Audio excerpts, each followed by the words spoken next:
Hello everyone, welcome to अड्डा 24/7। मैं हूं आपकी मेंटोर रितिका और बहुत इंपॉर्टेंट वीडियो लेकर आई हूं। अभी रिसेंटली मॉनेटरी पॉलिसी कमेटी की मीटिंग हुई थी, बाय मंथली होती है, and it is your responsibility to religiously follow these meetings and their outcomes. Y?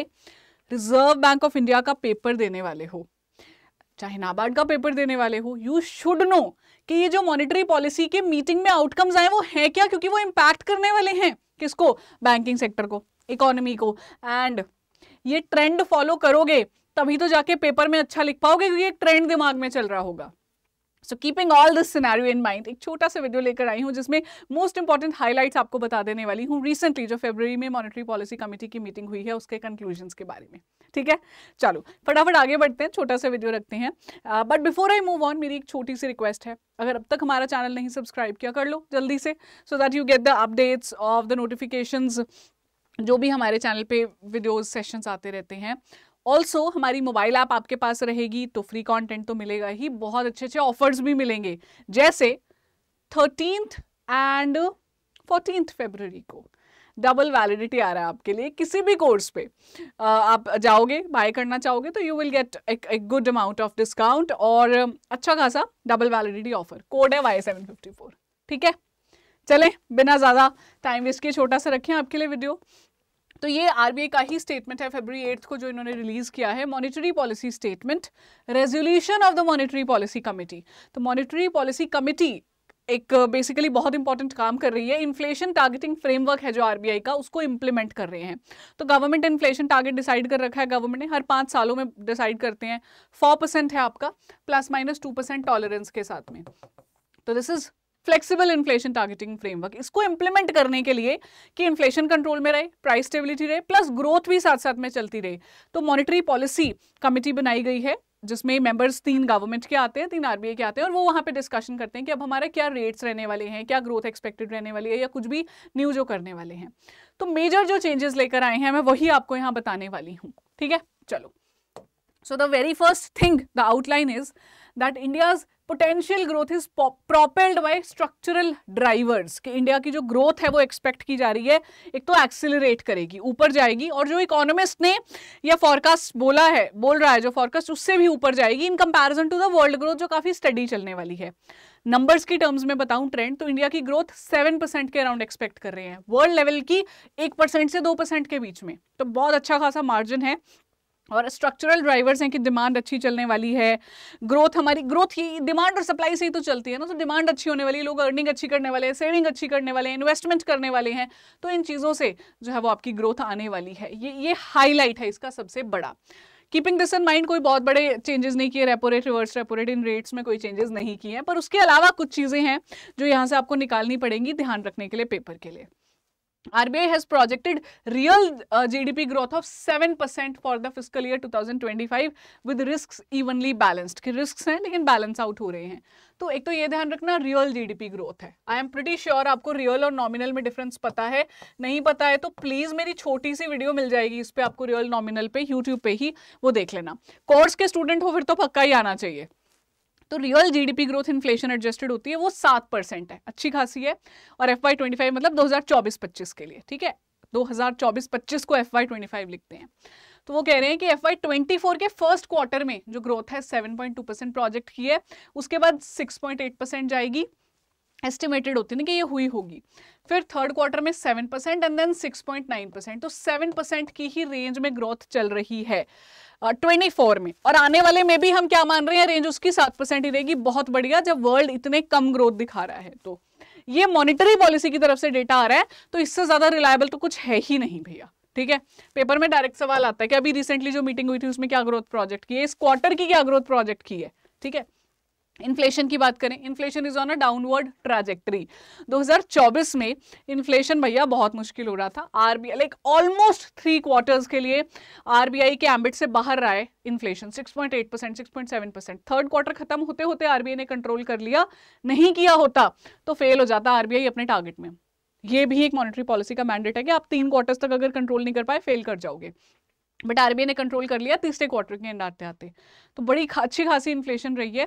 अभी वो कह रहे हैं वो डाउनवर्ड ट्रैजेक्टरी में आ गई है महंगाई, क्योंकि देखो इन्फ्लेशन आपकी 7% टच कर रही है, ग्रोथ 7% टच कर रही है, मतलब ही क्या है, कैंसल आउट नहीं हो जाएंगी चीजें। एक रॉ एस्टिमेट लेके समझो तो हेडलाइन इन्फ्लेशन जो है वो है 5.5% इन 2023 फ्रॉम 6.7% की अगर शुरू में देखें तो ये 6.7% चल रही थी, अब कम होती दिख रही है। Headline CPI inflation, consumer price index जो इन्फ्लेशन है वो 5.5% पे है और 4.5 पे भी जा सकती है। तो मतलब ट्रेंड जो है आपका 6% से कम ही चल रहा है पिछले साल के कंपैरिजन में, तो अब ये नीचे ही जाएगा, which is a good thing. Growth बढ़ रही है, इन्फ्लेशन कम हो रही है। इसके अलावा elevated debt is raising serious concern in many countries. It will impact future global financial system. तो मॉनिटरी पॉलिसी सिर्फ इंडिया की इंटरनल ग्रोथ की बात नहीं करते हैं, इन कंपैरिजन टू वर्ल्ड भी बात करते हैं ना। तो कह रहे हैं कि डेट बढ़ता जा रहा है और ये एक सीरियस कंसर्न बन जाएगा आने वाली कंट्रीज के लिए। और इकोनॉमिक एक्टिविटी के हिसाब से देखें तो हमारी इकोनॉमिक एक्टिविटी डोमेस्टिक लेवल पे इंटरनल अच्छी खासी रहने वाली है और रही भी है, ठीक है। तो ग्लोबली इंपैक्ट होगा पर फिर भी इंडिया बच के निकल सकता है, इंपैक्ट तो आएगा ही, that is not a doubt. अच्छा, review of regulatory framework for electronic trading platforms किया गया है, एक रिवाइज्ड फ्रेमवर्क लाना चाहते हैं। आरबीआई हैज सेड दैट हम एक स्टेक होल्डर्स फीडबैक जो इन्वॉल्व रहते हैं उनसे लेके एक इलेक्ट्रॉनिक ट्रेडिंग प्लेटफॉर्म लेके आएंगे। फिर hedging of gold price risk in OTC market in IFSC. IFSC जो आपका है गांधीनगर में बेस्ड है, गिफ्ट सिटी है ना, इंटरनेशनल फाइनेंशियल सर्विस सेंटर, वहां पे हेजिंग ऑफ गोल्ड प्राइस करना चाहते हैं। All resident entities to hedge the price of gold in the OTC segment in the IFSC. इस पे ना डिटेल जब आएगी तब हम उसको इंडिविजुअली आपके जो डेली 7 PM पे करंट अफेयर सेशन होता है वहां कवर करेंगे। अभी मैं सिर्फ हाईलाइट्स दे रही हूँ कि इन्फ्लेशन के डाउनवर्ड ट्रेंड की बात कर रहे हैं, ग्रोथ बढ़ रही है आपकी, ग्लोबल लेवल पे ग्रोथ स्लो रहने वाली है, बोल रहे हैं नया रेगुलेटरी फ्रेमवर्क लाएंगे इलेक्ट्रॉनिक ट्रेडिंग के लिए, जो ऑनलाइन आप एप्स का यूज करके ट्रेडिंग करते हो। फिर आईएफएससी के बारे में मेंशन किया है कि हेजिंग ऑफ गोल्ड कराना चाहते हैं। फिर एक बड़ी इंपॉर्टेंट चीज KFS for the retail and MSME loans. तो की फैक्ट स्टेटमेंट की बात की गई है कि हम लाना चाहते हैं to enhance the transparency in the disclosure of various charges and fees.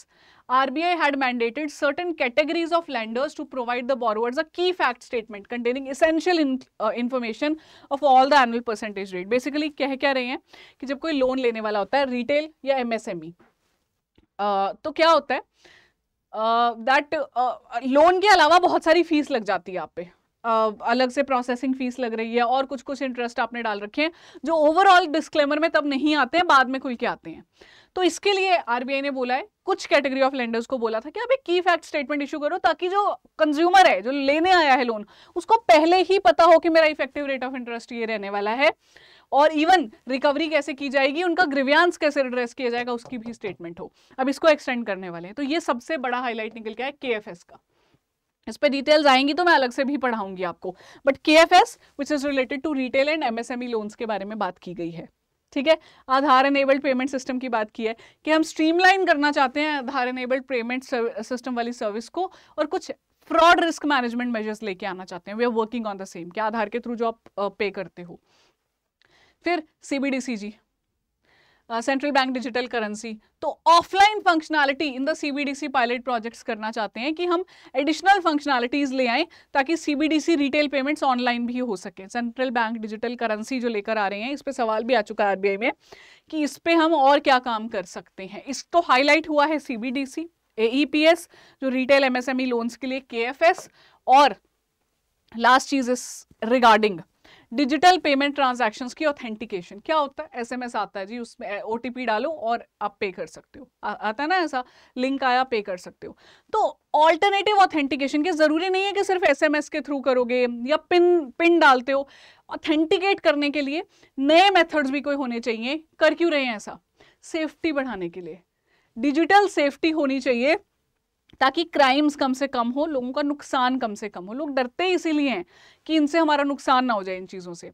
To facilitate the adoption of alternative authentication mechanism for enhancing the security of digital payments, एक नया फ्रेमवर्क कहते हैं हम लाने वाले हैं कि ऑथेंटिकेट करनी है जब पेमेंट, तो जैसे सीवीवी डालना आपके डेबिट कार्ड का, ओटीपी डालना, इस सबके